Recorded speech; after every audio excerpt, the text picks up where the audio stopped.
Hey guys, and welcome to another RYOutfitters First Look. I'm Matt, and this week we're going to be checking out the Winterstick Daydream.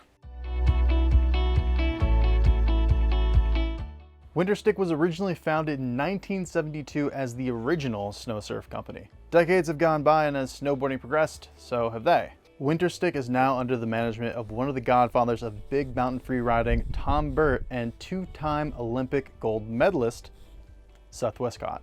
Since taking it over, they've seriously brought the brand up to speed and have been putting out some incredible boards just like their Daydreamer. This is the Winterstick Daydreamer. The Daydreamer is a mid-stiff flex directional camber board with a wide nose that's incredible for charging powder. It's a playful board, but slightly on the stiffer side, which lends to its ability to stay above powder and hold up at speed. For board length, this board comes in at 159, 163, and 167 options, and there are 5 different wood options for the top sheet. It has a side cut radius of 8 meters with a 1,120 millimeter effective edge, and it has a 316 millimeter wide nose. This board is based off of their Seth Westcott Pro, which is Seth Westcott's custom, personally designed quiver killer.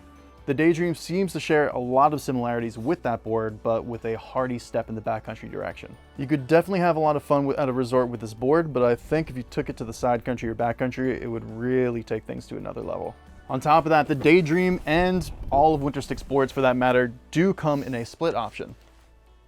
That's it for our first look of the Winterstick Daydreamer. I hope you enjoyed it. Don't forget to leave a comment below letting us know what you thought of this video. If you liked it, give us a like. If not, give us a like. If you haven't already, subscribe to our channel and hit the bell so you can stay up to date on all the latest first looks coming out.